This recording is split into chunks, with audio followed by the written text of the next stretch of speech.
obviously colleagues in New York and the Americas may find this a slightly unholy hour to attend, but it will be recorded should they wish to listen. Secondly, we're also aware that we've shared the draft work plan only relatively shortly before this meeting, and obviously the coordinator will be addressing this. This is the beginning of a conversation.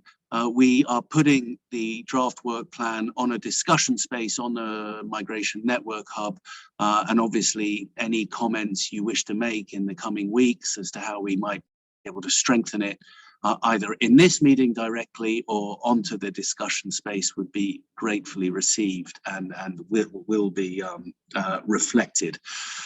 So with those very short opening comments, it's now my great pleasure to hand the floor over to the coordinator of the network, the Director General of IOM, Mr. Antonio Vitorino.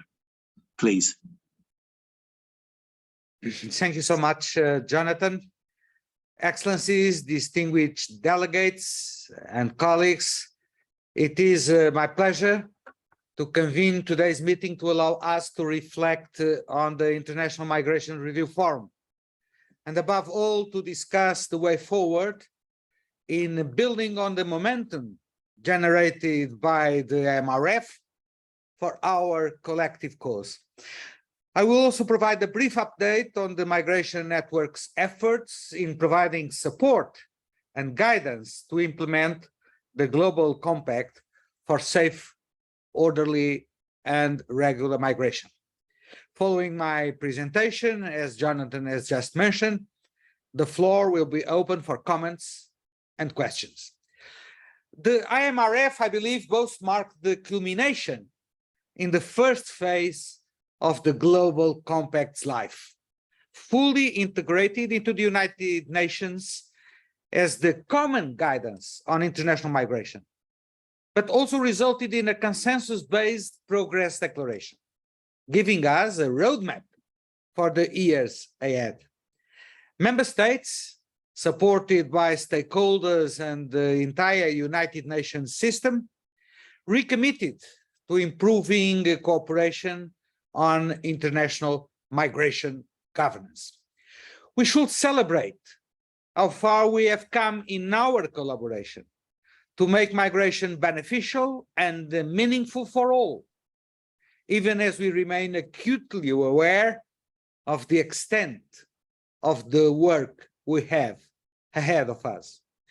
With 153 member states represented, over 50 of whom were at ministerial or deputy ministerial level, the forum was able to meet in person, which contributed in no small measure to its success. Close to 170 pledges were announced ahead and during the forum, with over 100 coming from 27 member states. Pledges included commitments to end child detention, as well as policy and legislative action on climate change and migration.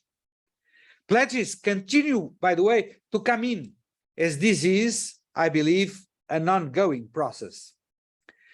The Migration Multi-Partner Trust Fund received new contributions. Donors remained committed to supporting the fund and called on others to contribute to this critical tool for the GCM implementation. But pledges were also made by the UN Common System, the Interagency Standing Committee, 28 different United Nations entities, and a range of other stakeholders, including cities, through the Mayor's mechanism. 44 member states submitted new or updated voluntary GCM reviews, while 17 regional or international platforms or institutions submitted inputs. These submissions show significant areas of convergence. For example, there were numerous references to the need to strengthen regional and global cooperation. to minimize the adverse drivers of migration, including climate change, to facilitate labor migration and regular pathways, to collect more and more accurate data, and to combat human trafficking. The IMRF's Progress Declaration captured both progress and gaps to date, while also suggesting ways to intensify our collective commitment to achieving the GCM's vision. The declaration, I believe, represents progress both in the manner in which it was negotiated and adopted, and in its substance, strengthening our common commitment towards migrants and all our societies. It advances the GCM across a broad range of areas, from human rights to combating discrimination, to links between migration and the climate, while also calling on the Secretary General, supported by the network, to advance discussions in a number of critical areas. I am also grateful for the consistent recognition of the vital role of the network when supporting member states included in the Progress Declaration. Excellencies and colleagues, the first 4 years of the GCM cycle can be deemed as a success as well as the first 4. These set the benchmark by which we must judge the next phase, the second 4 years. We have spent these first years setting up our structures and our processes. The network, with its tools and guidance, as well as its expansion to over 70 regional and country networks. The leadership of the Champions Initiative in over 30 countries, and their cross-fertilization of the GCM into other intergovernmental platforms. The increase in stakeholders at all levels. And the capacity building mechanism, including 12 joint programs supported by the Migration MPTF, and an active online community through the Migration Network Hub, and last but not least, the process of implementation, follow-up, and review of the GCM itself, including the regional reviews and the IMRF. But if this first cycle was about building structures and establishing proof of concept, the next phase must focus squarely on implementation.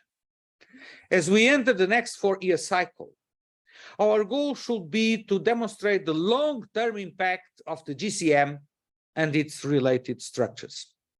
To help in this, the network is committed to ensuring you have all possible UN system support.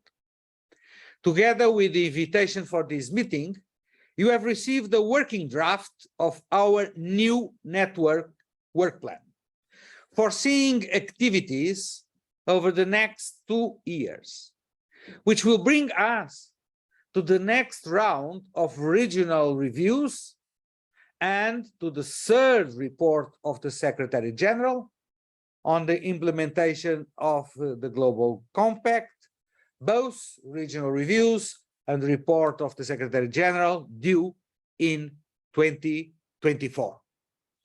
As GCM implementation grows in scope and in complexity, it becomes ever more vital to improve our means of sharing information and sharing practices. To this end, the new work plan emphasizes knowledge management, including by consolidating the role of the Migration Network Hub as part of the GCM's capacity building mechanism, which will enable us to share all relevant information on GCM implementation in one place. The work plan will also include a focus on building the capacity of UN country teams or country networks, regional networks, and national partners. The next phase of work will emphasize operationalizing network tools and guidance that were developed and pilot as part of the previous work plan, supporting member states and partners to advance GCM implementation. The work plan builds on work already undertaken by the network itself, for example, on bilateral labor mobility agreements, return and reintegration, and pathways for migrants in vulnerable situations, for which guidance has already been developed, but now needs to be rolled out. The work plan also plans for scaling up the replication of good practices, building on peer exchange in areas such as alternatives to detention. Lastly, the work plan includes new activities as mandated by the Progress Declaration. This includes the development of a limited set of indicators for consideration by member states to help review the progress made in the implementation of the GCM, as well as to develop a comprehensive strategy for improving disaggregated migration data. The Progress Declaration also requested the Secretary General to include in his next report actionable recommendations on strengthening cooperation on missing migrants and providing humanitarian assistance to migrants in distress. The network will bring together relevant expertise and voices, states, UN system, and stakeholders at the global, regional, and national levels to ensure that these initiatives truly benefit from inclusive discourse. And the network will hold its annual meeting at the Palais here in Geneva next month to finalize this work plan. This meeting will be an opportunity to welcome the World Bank as a member of the network's executive committee, and will also include sessions with member states and the annual consultative forum of the Migration MPTF, both scheduled for 19th of October. More details on the annual meeting will follow in due course. Colleagues, Excellencies, 3 years after its launch, the Migration MPTF is widely recognized as a vital tool to support the GCM implementation and as an embodiment of that compact's commitment to international cooperation. It is a state-of-the-art financing mechanism that responds to needs expressed by member states, promotes a strong alignment to the guiding principles, fosters partnerships, and I believe greatly contributes to United Nations system coherence. To fulfill its potential and deliver the strong support needed, the Trust Fund requires additional resources. Let me emphasize the Progress Declaration's call for financial contributions. Even small contributions are welcome. We welcome your feedback to our draft network work plan during this briefing and in the weeks ahead. We have also established a dedicated discussion space on the Migration Network Hub. Excellencies, ladies and gentlemen, I believe we have achieved much to be proud of over this 4-year cycle of the GCM. Yet, we have much more to accomplish. The next round of regional reviews of the Global Compact will take place in 2024. It will be important to build on lessons learned from the 2020-2021 regional reviews. To that end, the network will develop an updated roadmap for the next round of regional reviews to be made available early next year. The network will also work with governments which have made pledges for implementing the GCM. With my thanks for your patience, I believe that now the floor is open for comments, observations, of questions you may have. Back to you, Jonathan. Thank you. Thank you very much, DG. Yes, indeed, the floor is now open. My colleagues and I in the Secretariat will endeavour to to marshal that process as efficiently as possible.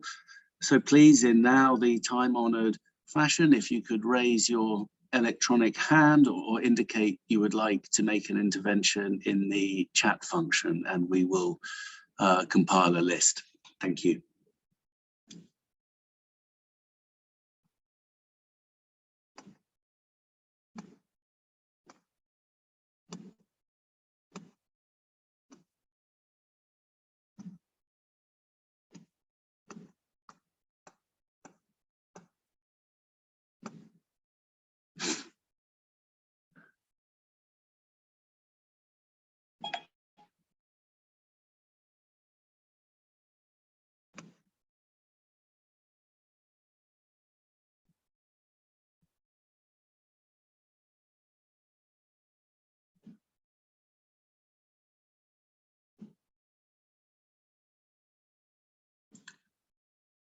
And a gold star goes to Christian Wolff of ACT Alliance for being the first to make an intervention.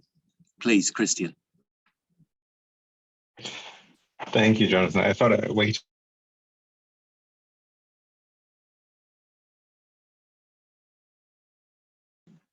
Are you there?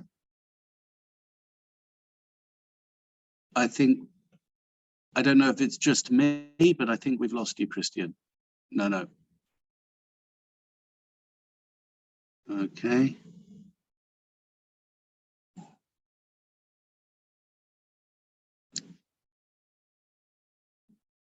Okay, well, whilst Christian is sorting out his comms, if there are any other interventions, comments?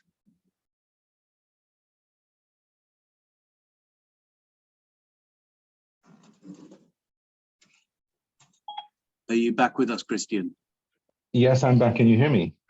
Absolutely, now works. Okay, great. I'm sorry about that.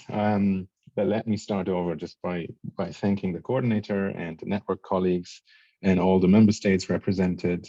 As I was saying, we are encouraged to see the achievements that have been reported on so far, in some of which we've been participating with our membership. And we're also encouraged by the interest from a large number of member states in the briefing today, which we hope bodes well for their continued interest in and commitment to a joint whole of society implementation of the GCM.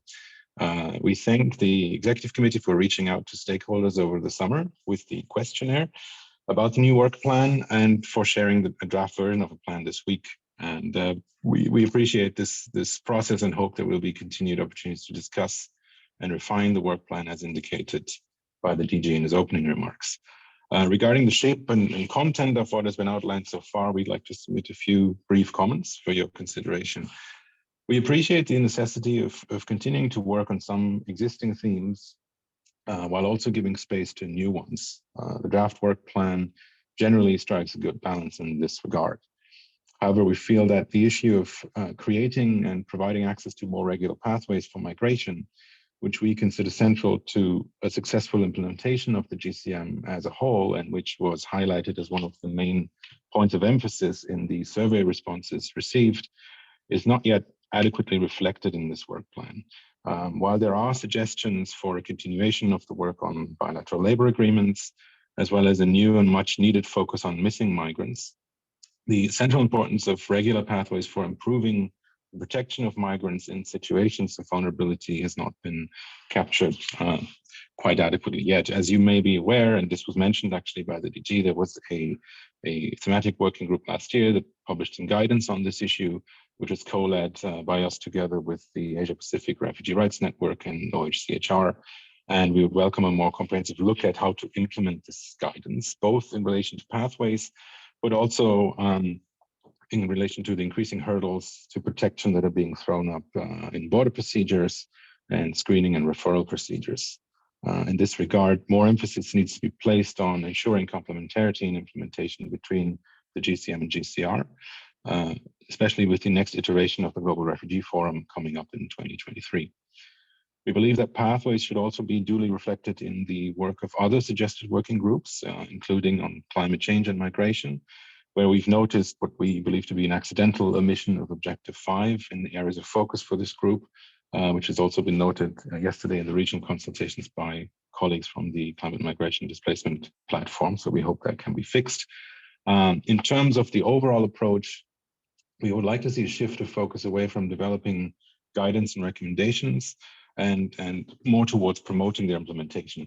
We believe this could be done, for example, by including specific guidelines in the activities coming out of the core working groups 2.1 and 2.2, which are now under priority 2, and by using the network to convene thematic discussions in the lead up to the next round of regional reviews. Finally, we also need to see further improved coordination between the network at global level and its regional and national formations, in particular regarding information flow about work plans and access to network at these different levels to help promote a meaningful participation of migrants and other stakeholders. Thank you for your attention.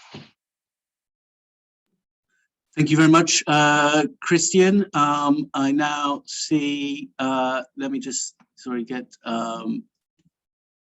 the list. I see Fatou Jeanne first, followed by a colleague from IFAD, Mauro from IFAD. So Fatou, please, over to you. If you can keep your interventions as brief as possible, I'd be grateful. Yeah, thank you. Hi, everyone. Good morning. My name is Fatou. I am from the Gambia, West Africa. Hope you're hearing me. Indeed. Thank you. I am a survivor of human trafficking, and I work on migration and human trafficking voluntarily, Most of the time, I attend the UN events, which I really appreciate, and I am thanking you people a lot for giving me access to be part of it as a survivor, as a victim of human trafficking. But all the time, most of the time, I don't see example like our government, like the Gambia government or whoever in the Gambia, represent like any representative, attending this type of events, which is very important. I am not working in the government. I am just voluntarily as a survivor. I am not working in the government, and it's so disheartening not to see them in events like this, very important events like this. And when the UN need any collaborations or programs, they do link the government directly without linking us, because there are so many things going on. Like example, like I can say I am a threat of the government, which that I am helping them, to raise awareness, sensitize the people, talking on migration, because recently there is a lot of youth traveling. They have been trafficked. They have been scammed to go to this Asia.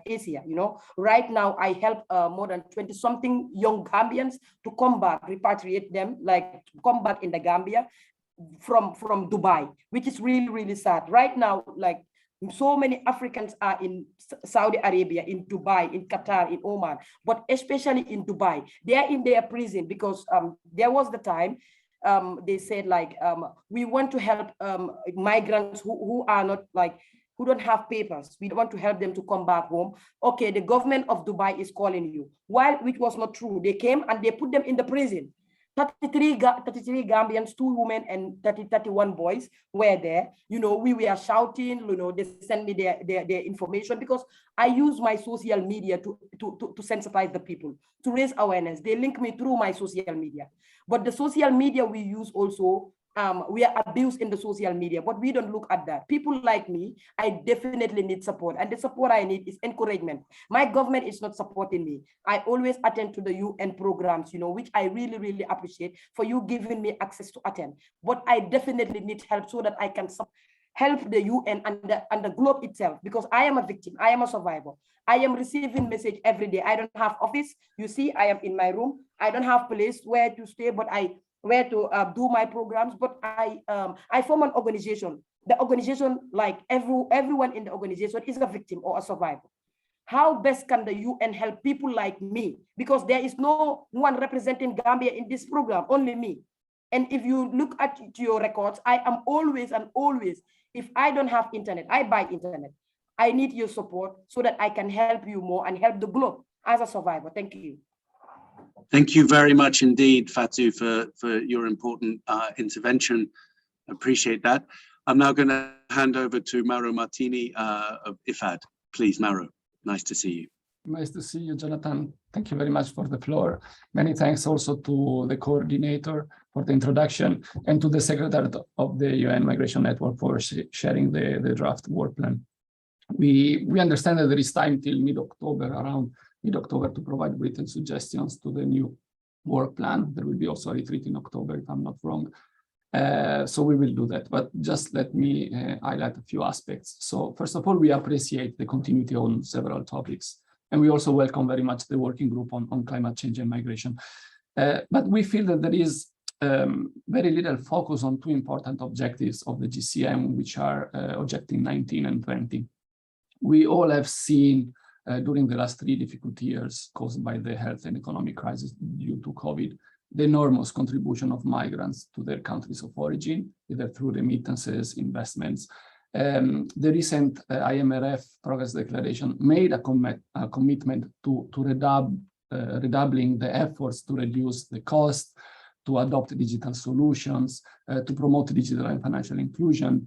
Even the Secretary General in the very recent report on international migration made a recommendation to member states and the private sector to enhance the access of migrant workers and their families to financial services, to improve and expand digital channels to reduce the cost of remittances and increase access to financial inclusion. So I would really suggest the Migration Network to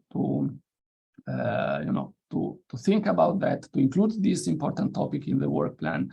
And IFAD, of course, is very happy to provide its technical expertise, its resources, and the support towards that goal. As an additional information in that regard, in 2023, during the International Day of Family Remittances in June, we will host the next Global Forum on Remittances, Investment and Development. It will be in Africa. This is also an important step in that regard. Thank you. Thank you very much, Mauro, and I comment both to you and Christian. You've, I think, pointed out important omissions on which we need to reflect further. Please do as well contribute, if you can, to the discussion space to make sure that they're recorded in writing as well. That would help us in moving forward. I am not seeing any other hands up. Just going to check.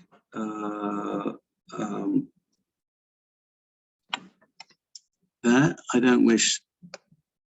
I see Laurel Townhead from the Quakers UN. Laurel, please. Thank you, Jonathan. Thank you, DG, and thank you, all colleagues, for this meeting. And sorry if my thoughts are a little scattered. I was just running from something else. But thank you for the space.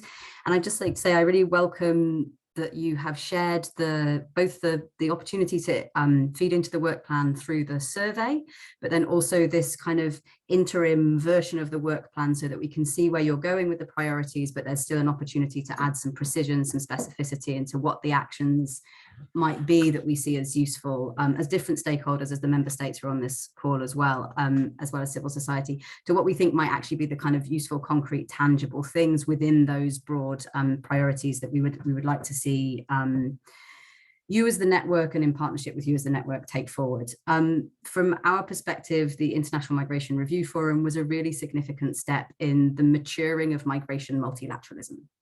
Having a progress declaration that was adopted by consensus, having the level of engagement that you had, garnering the number of pledges that was possible to gather were all really significant steps. Obviously, and you know this, we all know this, the work doesn't stop there. And whilst it pains me to say it, the work increases from there to some extent. And I appreciate the elements in the work plan, not so much, although I appreciate those as well, the listings of priorities, but in this, the overview, the section of the elements of what the network will be doing, I appreciate the emphasis in several of those that's about operationalization, that's about linking the national, regional and local levels, that's about taking, as you say, the knowledge products that have been produced and making them bite, that are about, for example, the support to for implementation of the pledges. Again, I think that's really important. The IMRF was an important moment, but what it's relevant for is, can it be leveraged for change on the things that we would like to see? So I'm appreciating those elements of the kind of activities that will go with alongside the different priorities that you've identified. And I also really appreciate it's in there less boldly than I would like to see in the work plan, the element that's around capacity building to deepen engagement at country and regional levels, but particularly with migrant constituencies. I think it was a really clear message from the IMRF in the multi-stakeholder hearing and in the formal parts of the programme and process, echoed from the highest levels from migrants of nothing about migrants without migrants. And I think those words need to be taken seriously and action needs to be taken on them. And it's a twofold thing. One, because it's worth it in and of itself, but two, because if it appears that lip service has been paid without follow-up action, then you damage the likelihood that others will try and engage in these spaces, and you lose the access to the knowledge and experience, skills, expertise, commitment of migrant advocates who want to partner with you, who want to bring that to bear. And so thinking about that, trying to think about that in an actual constructive, specified way rather than a broad call, I think it would be interesting to look at within those priorities and those action areas of work streams, how do you create space for some specific consultation with specialized migrant advocate groups or specialized groups of affected populations? We really appreciate the open calls and the listening sessions, but have a real interest in seeing alongside that some more closed focused spaces which might allow for a greater degree of openness of on all sides and more of a conversation than we get in these calls. So for example, in the work on missing migrants, we know that there are committees of family members who are heavily involved in both advocacy on their own situations, but also more broadly. And we'd like to see that work stream engage proactively and constructively with groups like that. So that's one concrete example of that call. And otherwise, I'm sure we will remain in contact with further, more specific examples. Thank you for your time. Thank you very much, Laurel. Fatou, I see your hand is up, but I'm going to jump you for the moment, if you don't mind, just so we can hear a range of voices. And I see Jenny Nelson from the UK mission. We will come back to you before the end, Fatou. Jenny, please, the floor is yours. Thank you, Jonathan, and thank you very much to the Director General. I'm afraid I kept myself to the end because I'm afraid I don't actually have a concrete comment on the work plan at the moment, and it's perhaps also some of my government colleagues that we've also not had the time to go through the work plan in as much detail as we would like. I'm sure you can appreciate that it's a difficult and busy time for London at the moment, but I just wanted to very much underscore that this is something that we will be looking at. And thank you also for the opportunity to feedback in the coming weeks as well. This is very important to us, so we will be doing so. So apologies if there was silence from the government side, but we are working through this as fast as we can.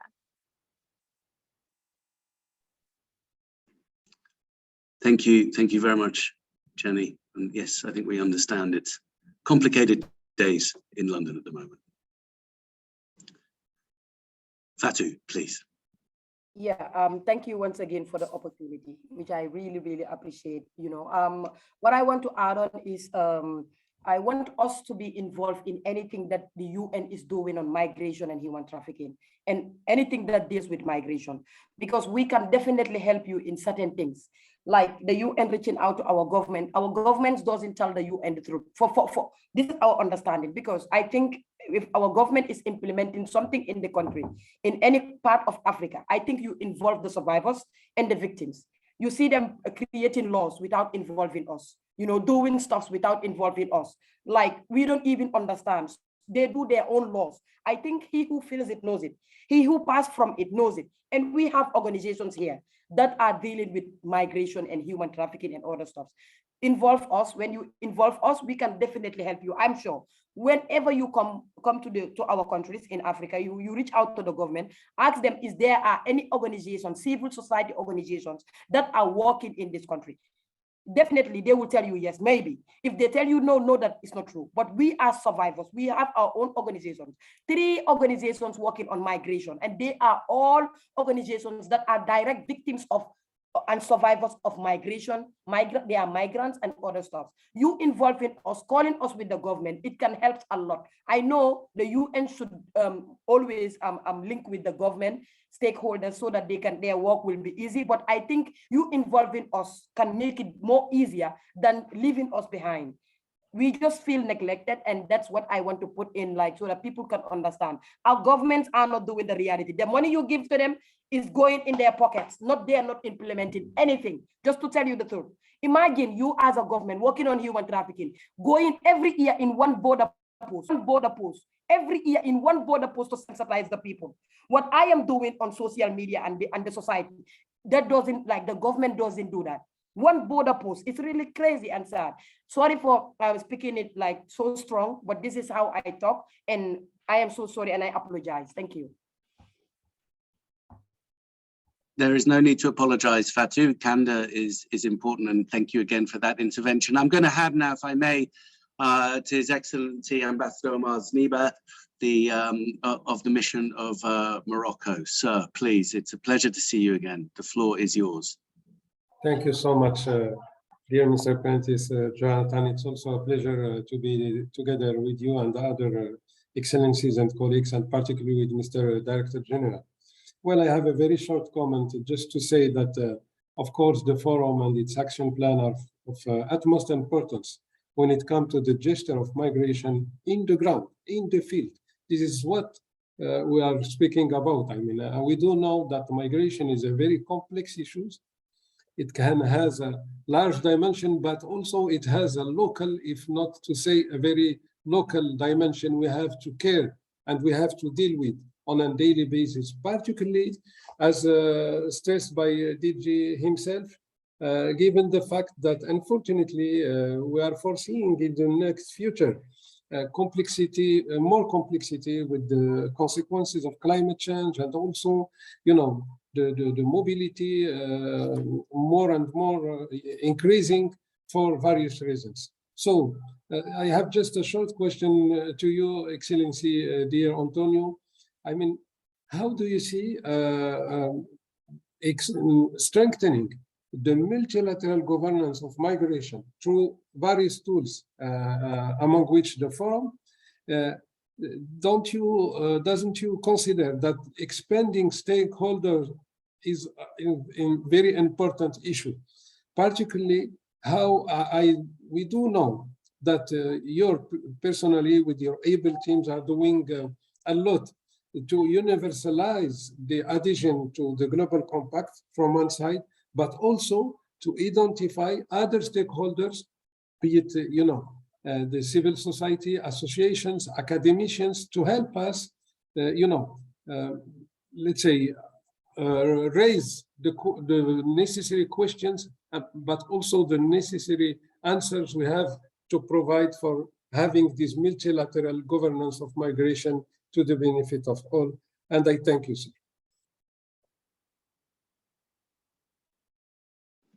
Thank you very much, Ambassador, for that intervention. I see with her hand up, Ms. Irem Arf of ITUC, and I've also been told that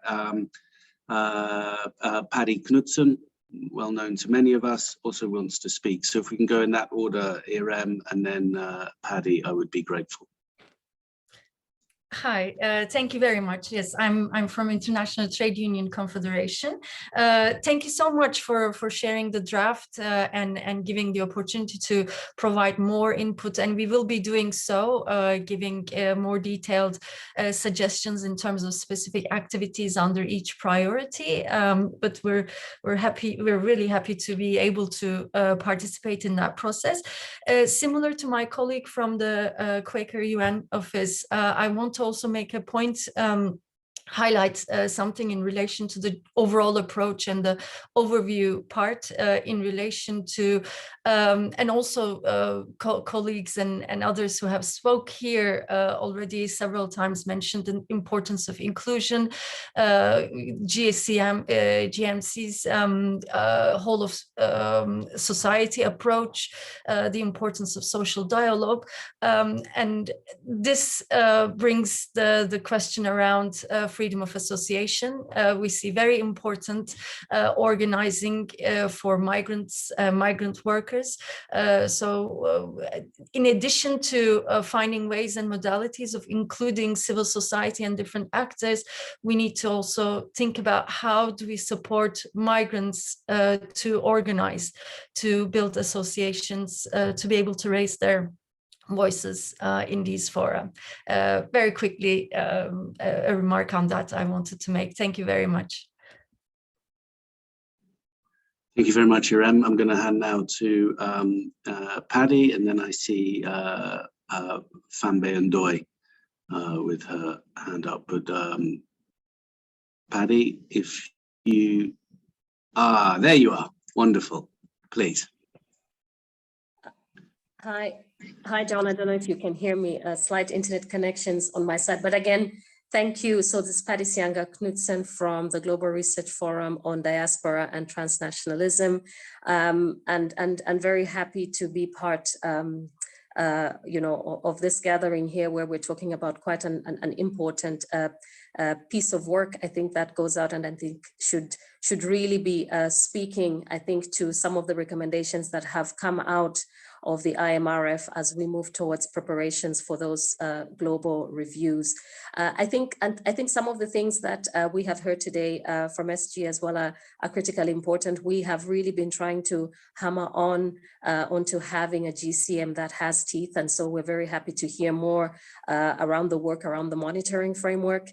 I think some of the points that have come across is sort of trying to really emphasize on the fact that the monitoring should really be looked at sort of that very national level. We do understand that sometimes even subnational level information may not be available, but I was just, sitting and listening into what Fatou, for instance, has brought out to say, and I think other stakeholders coming out to sort of say, how does the GCM then really reflect back and speak to some of the issues that we're seeing on the ground? So really trying to speak from this local level and influencing the GCM from that perspective. And I think a monitoring mechanism that goes down as far as those levels of perspective from the migrant perspective will be very important in terms of informing what we're sort of seeing on the ground. And I wanted to sort of link this, to the champions initiatives. And I think also to just come out and say that, I think the status of a champion, once a champion, not always a champion. I think we learned that not just in sports, but I think we can also see it in the space of migration, where, particular countries that have championed initiatives have also found themselves falling back. And what does this sort of mean in terms of us, keeping on track? And while I think the Champions Initiative is something that's very important and something that many countries could draw from, I think it's still also very important for us to be looking for sort of micro level information that helps us to champion ways in the way of sustainability, but also just, thinking forward and moving forward. I think John and other colleagues in the UN Migration Network, you have heard us resound this in terms of the lessons that can be learned in terms of accessibility, I think, of the network, of the network's work, so through the technical working groups, but also, accessibility. I think that comes all the way, that's quite, should spell out something that's a little bit different from what we saw in terms of the dialogue, and also rather the lack of crossing the floor between the national side and the civil society side space. So I think these are some of the points that we could take across. But of course, we've been able to provide initial reactions to the work plan, and we're very happy to go forth and do a little bit more than this. And I think in just saying that, we know that the GCM implementation, we won't be able to see it happening at that global scale, but we can really see its impact on the national level. So I think also still some work that has to be done, and I don't know how we fuse this into this work plan in terms of looking at, it's an unbinding agreement, we know that, but we also know that there's a lot of other instruments, including other human rights instruments that are out there, as well as other instruments that countries have signed up to that could still draw some of that implementation going forward. So we still need the non-joiners on board on us, because, migration still involves them, whether they're part of the GCM or not. Thank you. Thank you very much, Paddy. No, I agree. I think that we need to focus not just on the what the work plan includes, but how we proceed. So again, if I can encourage you, as with all others, to add these ideas in the discussion space so we have a vibrant discussion. And then I'd like now please to turn to fambaye Ndoye of the National Union of Autonomous Trade Unions of Senegal, please.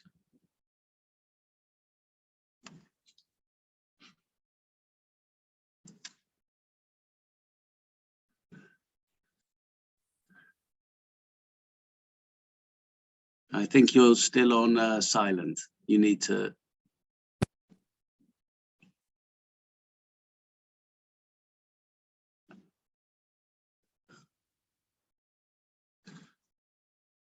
No.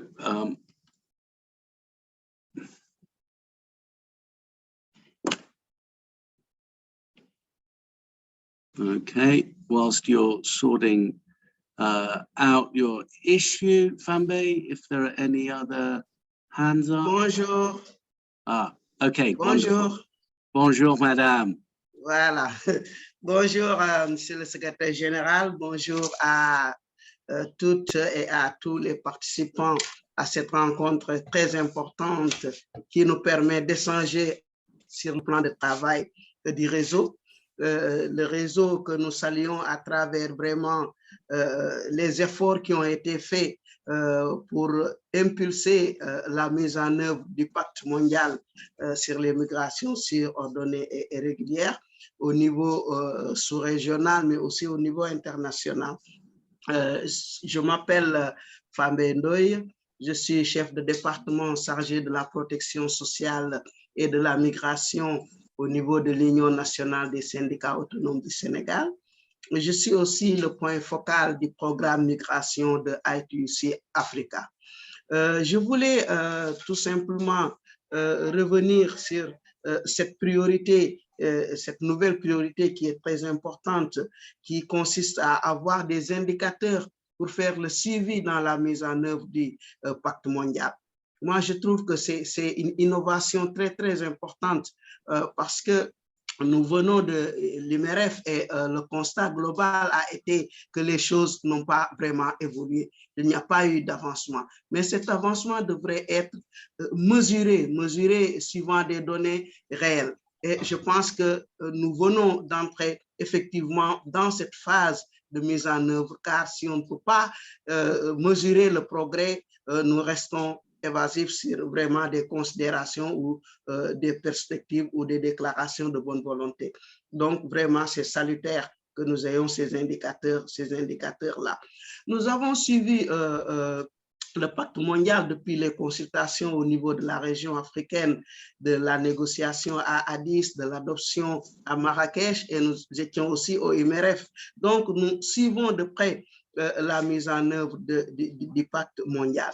Et nous avons appris que des choses tardent vraiment à avoir des impacts réels sur la vie des migrants et surtout des travailleurs migrants. Car je parle en tant que syndicaliste et nous savons vraiment l'importance de la migration de travail dans ce flux migratoire. Donc, je pense que les organisations de travailleurs ont leur mot à dire, mais aussi ont vraiment des responsabilités pour défendre les intérêts, les droits des travailleurs migrants. Et ce que nous avons vu que la COVID-19 a des impacts sanitaires réels, mais que les impacts économiques prennent le dessus dans nos pays. Dans nos pays, parce que la plupart des travailleurs migrants sont dans le secteur de l'économie informelle. Ce secteur qui a beaucoup souffert à cause des restrictions, à cause des mesures.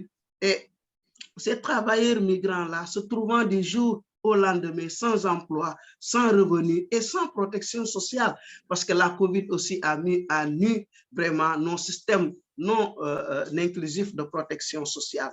Donc, cet impact du COVID nous a vraiment motivés pour bien jouer notre rôle dans l'accompagnement des travailleurs migrants.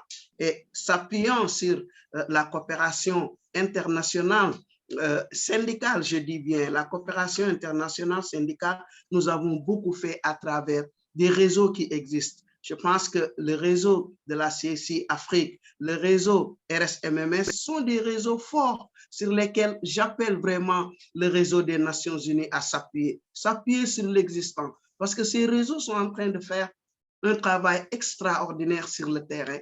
À travers ces réseaux, nous avons pu aider des travailleurs migrants à reprendre leur activité économique, à financer, parce que l'accès au financement est un problème réel pour les migrants. Nous avons financé par fonds propres pour relever leurs activités économiques. Nous formons ces travailleurs migrants pour connaître le droit social des pays où ils sont. Nous les accompagnons aussi dans la formalisation de leurs activités pour qu'ils sortent de l'informel pour être dans le formel. Si nous faisons tout ça et que nous n'accédons pas à ces fonds qui sont destinés à ces travailleurs migrants, c'est un réel problème. Donc, ma question, Monsieur le Secrétaire général, c'est comment faire pour que ces réseaux qui sont en train de faire un travail visible qui impacte sur la vie des migrants puissent accéder à ces fonds pour mieux faire. Merci beaucoup. Thank you very much. In the absence of other hands and not wishing to extend meetings needlessly, I'm going to hand over now to the Director General and the coordinator of the network to answer a number of those issue queries or point to any of the issues that were raised so that we can wrap up a little early. So please, Mr. Vitorino, the virtual floor is yours.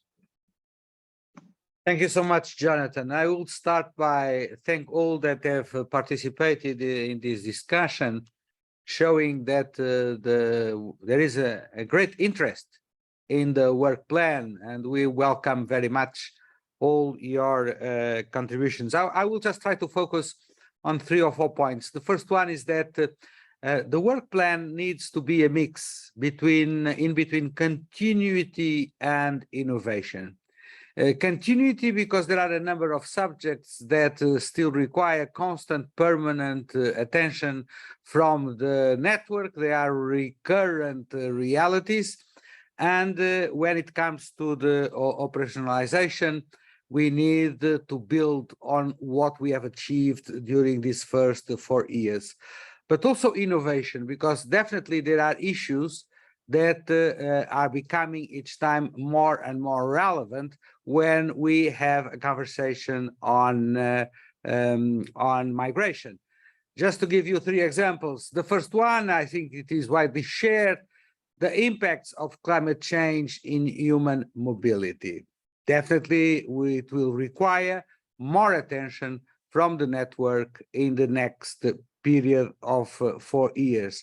Secondly, what we have learned from COVID-19 and the relevance of access to social services, but most particularly to healthcare services, is extremely relevant to guarantee the human rights of the migrants and the stability of the host communities.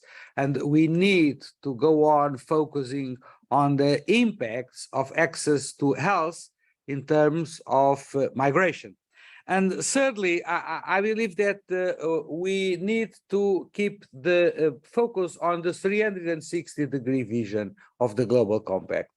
We need to guarantee that in our work plan, the countries that are in different positions in the migratory trajectory can see that the Global Compact is a comprehensive approach to international cooperation in terms of migration, where all member states have a place and a say.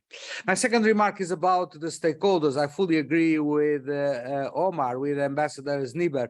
We need to do extra effort to broaden the set of stakeholders that participate in the network, both at the national level, regional, and global level. It's a challenge in the 3 dimensions. And I'm thinking about survivors when it comes to everything concerning anti-trafficking, fight against trafficking in human beings, and protection of migrants. The voice, as Fatou has said, the voice of survivors of trafficking, of the victims of trafficking, is the most credible voice when it comes to raising awareness, but also to mobilizing efforts to prevent human trafficking. I also agree that we need to look to specific groups of migrants. Migration is a very diversified reality. And that's why, for instance, one of the key stakeholders that we need to pay more attention are the diaspora, and the role that the diaspora have in encouraging the self-organization of migrants on one side, and on the other side, on making a better use of the remittances, including, as IFAD has reminded us, in terms of financial literacy to migrants. And my last observation is that we need to understand that the operationalization depends on our engagement in different layers. Frontline is definitely the engagement of the resident coordinators and UN migration country teams and UN country teams with the national governments. That is critical for the operationalization, and therefore the pledges are a departing point for that purpose. But then we have also at the global level the better use of our knowledge hub, because sharing experiences, having a dialogue on migration, bringing together practitioners, migrants, academics, policymakers, that is the richness of the platform that represents the capacity building mechanism that was created by the Marrakesh Pact, and that is the richness of the capacity building mechanism of the Global Compact. So I appreciate very much your inputs, and now we will reflect on them, and we will keep this open dialogue until we conclude the work plan in the annual meeting of the UN Migration Network. I reiterate my thanks to all of you. Thank you. Back to you, Jonathan. You are muted. You'd have thought I'd have learned the mute button by now. It remains simply for me to close this meeting, but also to remind you all that this discussion space is open. We do very much need to receive these comments, the ones that have been made today orally, and others as you have a chance to reflect on the work plan. And I've seen in the chat box a number of comments from member states and others that they will indeed be getting back to us. Please do. It's a very sincere invitation. Thank you for your participation today. Wish you all a good, healthy rest of the day and week. Bye-bye now.